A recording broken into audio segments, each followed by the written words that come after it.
रावण संहिता। रावण संहिता एक महत्वपूर्ण ग्रंथ है जो राजा रावण द्वारा रचित माना जाता है।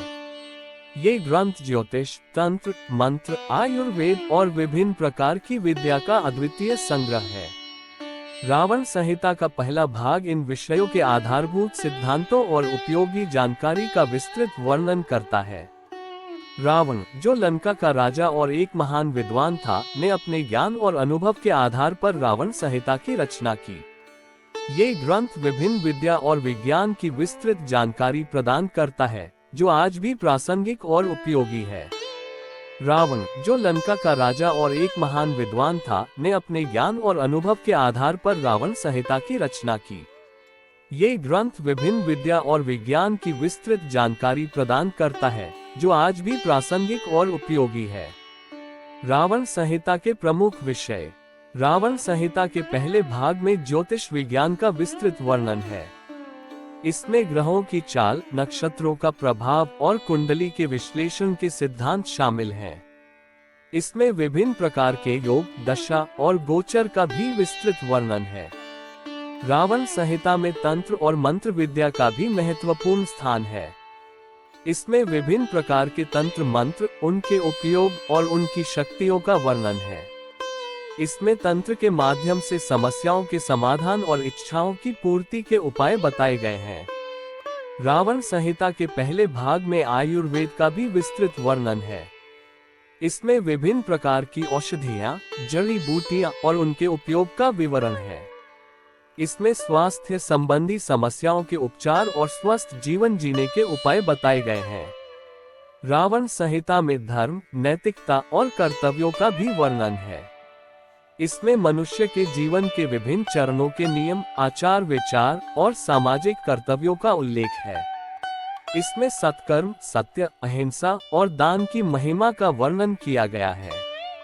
रावण संहिता में सपनों का भी विशेष महत्व बताया गया है। इसमें बताया गया है कि किस प्रकार सपनों के माध्यम से व्यक्ति भविष्य की घटनाओं का अनुमान लगा सकता है। इसमें सपनों के प्रकार और उनके प्रभाव का विस्तृत वर्णन है। रावण संहिता में तांत्रिक साधनाओं का भी विस्तृत वर्णन है। इसमें विभिन्न तांत्रिक विधियां, उनकी शक्तियां और उनके उपयोग के नियम बताए गए हैं। इसमें तांत्रिक साधनाओं के माध्यम से आत्मा की शुद्धि और मानसिक शांति के उपाय बताए गए हैं। मत्स्य पुराण। मत्स्य पुराण हिंदू धर्म के 18 प्रमुख पुराणों में से एक है और इसका नाम मत्स्य इक्वल्स मछली से लिया गया है। ये पुराण भगवान विष्णु के मत्स्य अवतार से संबंधित कथाओं और धार्मिक शिक्षा का स्रोत है। मत्स्य पुराण का पहला भाग प्राचीन भारतीय धर्म, संस्कृति और ज्योतिष का महत्वपूर्ण ग्रंथ है, जिसमें कई प्रमुख धार्मिक विषयों और अद्भुत घटनाओं का वर्णन किया गया है। मत्स्य पुराण का दूसरा भाग धार्मिक, ऐतिहासिक और सांस्कृतिक दृष्टिकोण से अत्यंत महत्वपूर्ण है। इसमें पौराणिक कथाओं, धार्मिक अनुष्ठानों और विभिन्न महत्वपूर्ण विषयों का विस्तृत वर्णन किया गया है। इस भाग में मुख्य रूप से धार्मिक शिक्षाओं, विभिन्न देवी देवताओं की कहानियों और यथार्थ के बारे में गहन जानकारी प्रस्तुत की गई है। मत्स्य पुराण की विशेषताएं। मत्स्य पुराण में भगवान विष्णु के मत्स्य अवतार की कथा का वर्णन है।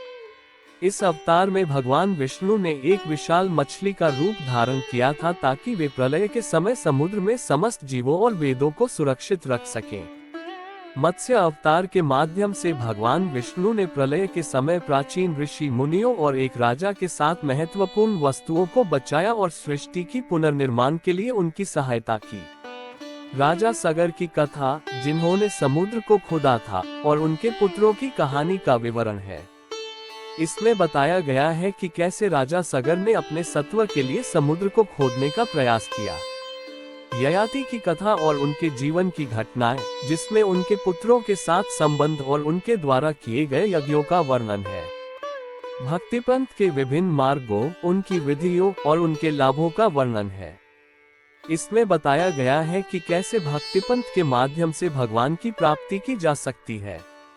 साधना और ध्यान की विधियां, उनके लाभ और आत्मा की शुद्धि के उपायों पर भी चर्चा की गई है।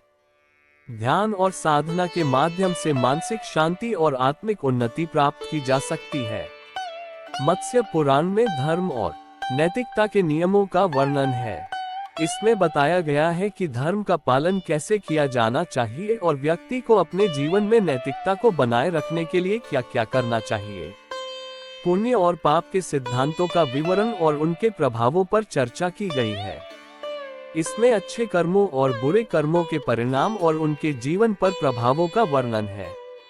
मत्स्य पुराण में खगोल शास्त्र एस्ट्रोनॉमी से संबंधित जानकारी भी दी गई है। इसमें ग्रहों और नक्षत्रों के प्रभाव, उनकी चाल और उनके परिणामों का वर्णन है। ज्योतिष गणना और भविष्यवाणी के सिद्धांतों का भी वर्णन है, जिसमें ग्रहों की चाल और उनके प्रभाव का विश्लेषण किया गया है। अथर्ववेद भाग 1। अथर्ववेद हिंदू धर्म के 4 प्रमुख वेदों में से एक है। ये वेद ऋग्वेद, यजुर्वेद और सामवेद से अलग है क्योंकि इसमें धार्मिक और आध्यात्मिक मंत्रों के साथ साथ जादू टोना, औषधि, स्वास्थ्य और दैनिक जीवन से संबंधित विभिन्न विषयों का विस्तृत वर्णन है। अथर्ववेद को ब्राह्मणों का वेद भी कहा जाता है क्योंकि इसमें धार्मिक अनुष्ठानों और कर्मकांडों का विस्तृत वर्णन है। अथर्ववेद की रचना का श्रेय ऋषि अथवा और ऋषि अंगिरा को दिया जाता है। इसमें कुल 20 कांड, अध्याय, 730 सूक्त, स्तुतियां और लगभग 6000 मंत्र शामिल हैं। अथर्ववेद भाग 1 के प्रमुख विषय। अथर्ववेद में जादू टोना, तंत्र मंत्र और विभिन्न प्रकार के अनुष्ठानों का विस्तृत वर्णन है। इसमें विभिन्न प्रकार की बुरी आत्माओं और दुष्ट शक्तियों को दूर करने के लिए मंत्र और उपाय बताए गए हैं।